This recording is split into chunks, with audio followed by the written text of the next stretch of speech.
हमारी regular class 9th class का chapter चल रहा था ग्रेविटेशन, हमने उठाया था। बहुत सारे स्टूडेंट्स की डिमांड आई थी, उसके बाद हमने ग्रेविटेशन को उठाया था। तो हमारा एक ही लेक्चर हुआ था जिसमें हमने ग्रेविटेशन और यूनिवर्सल लॉ ऑफ ग्रेविटेशन पढ़ा था।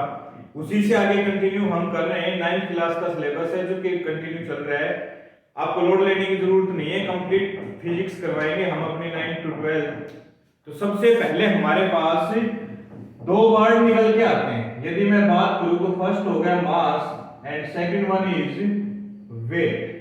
मास और वेट करने के बाद हम किसके ऊपर जाएंगे? Free fall, acceleration due to gravity, ये सारी चीजें करेंगे।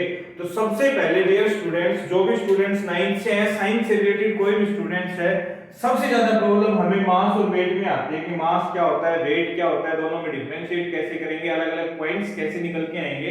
तो इन सभी का हम आपका लोड खत्म कर रहे हैं। तो सबसे पहले विद इंटरेस्ट एंड कॉन्फिडेंस के साथ आ जाओ।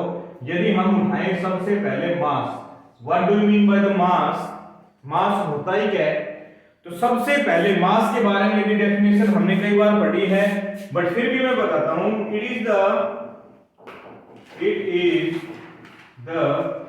Quantity of matter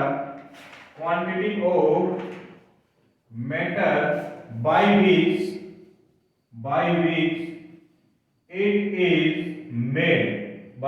it is made। यदि इसी पार्ट को हम देखें तो क्या हो गया? Quantity of matter by which it is made। Simple सी बात, किसी भी वस्तु का मास क्या होगा कि उसे बनाने के लिए हमने कितनी वस्तु का प्रयोग किया है। जैसे इस मार्कर का मास क्या होगा? फॉर एग्जांपल केवल प्लास्टिक का है, तो इसे बनाने में हमने कितनी प्लास्टिक यूज की है, वही क्या होता है उसका mass. Mass it is the quantity of matter. Quantity of matter means कि मैटर की वो क्वांटिटी या उस पदार्थ की वो मात्रा जिससे मिलकर हमने बनाया है, वही क्या होता है उसका mass. It is the quantity of matter by which it is made is called mass. Clear हुआ कि मास जिस भी चीज को, यदि हम किसी भी चीज को बनाएंगे तो कोई ना कोई पदार्थ का हमें प्रयोग करना पड़ेगा। यदि हम नहीं बनाएंगे तो क्या होगा? मींस हमें कोई चीज बनाई नहीं है तो उसका मास होगा ही नहीं। नेक्स्ट पार्ट निकल के आता है। इसी पार्ट को हम आगे कंटिन्यू करें, क्या हो गया? Mass never be zero and negative. Never be zero and negative, कभी भी नेगेटिव नहीं होता, कभी भी जीरो नहीं होता, हमेशा पॉजिटिव होता है। और नेक्स्ट पार्ट की बात करें कि मास इज ऑलवेज कांस्टेंट, हमेशा क्या रहेगा? कांस्टेंट रहेगा। Mass never be zero, never be negative, but it always constant, हमेशा क्या रहेगा? कांस्टेंट। नेक्स्ट पार्ट निकल के आता है कि मास की एसआई यूनिट क्या होती है? मास की एसआई यूनिट हमेशा क्या होगी? KG, kilogram. समझ में आया? तो मास क्या होता है? It is the quantity of matter by which it is made. किसी भी चीज को बनाने में जितना पदार्थ हमने प्रयोग किया है, वही क्या होता है उसका mass. Mass never be zero, कभी भी जीरो नहीं होता, कभी भी नेगेटिव नहीं होता। मास हमेशा क्या रहता है? कांस्टेंट। और मास की एसआई यूनिट क्या होती है? किलोग्राम। क्लियर हुआ? ये हमारे पास मास का था। अब हम वेट के लिए उठा रहे हैं जो सेकंड, हमने इसी के पैरेलल उठाना है। फिर उसके बाद दोनों में डिफरेंशिएट भी करेंगे कि यदि क्वेश्चन डिफरेंशिएट का भी पूछ लेते हैं मास एंड वेट का, तो आप पूरे वीडियो में बने रहेंगे। वेट की यदि मैं बात करूं तो इट इज द फोर्स, क्या होता है ये? Force of attraction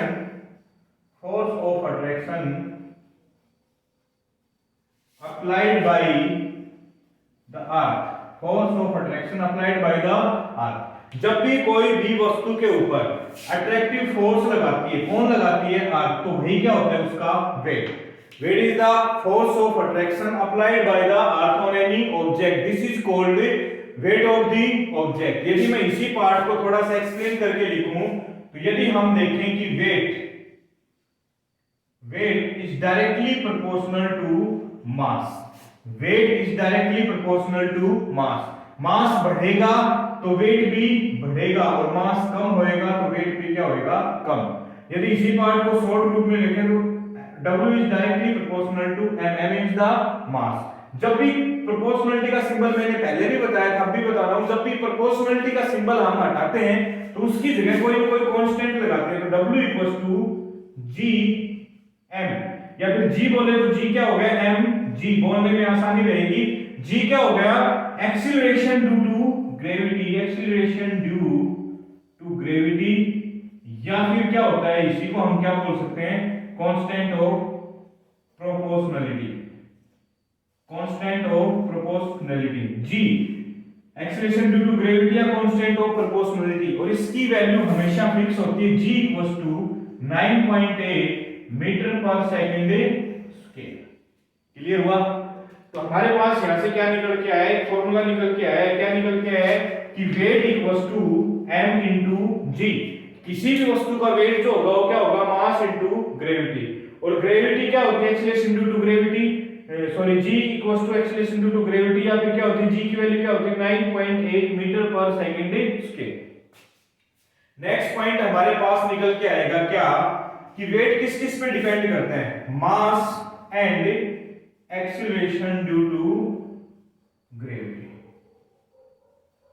second part कि ये एक फोर्स है, और फोर्स है तो क्या होगा it is a vector quantity, vector quantity, और वेक्टर क्वांटिटी के होने के कारण इसकी वैल्यू पॉजिटिव भी होएगी, नेगेटिव भी होएगी और जीरो भी होएगी। बट अभी अभी हमने पढ़ा था कि मास कभी भी नेगेटिव नहीं होता, जीरो तो ग्रेविटी होएगी। कब?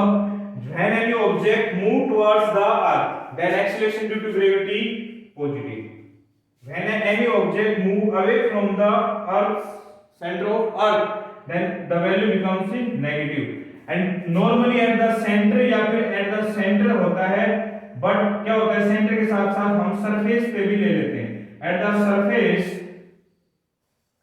surface of earth acceleration due to gravity becomes 0, so its value becomes positive, negative and 0 also because it depends on the mass and acceleration due to gravity। Clear हुआ?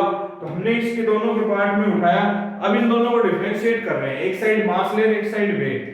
मास quantity of matter, weight force of attraction applied by the earth. First point clear. Second it is a scalar quantity, mass, and weight is a vector quantity। next point, the value of mass is always constant, its the value of weight becomes changeable। next point, mass always positive, weight may be negative, mass never be zero, weight may be zero। this is the differentiate, या फिर ये इसकी value होगी किस पे depend कर रही है, इनटू g के।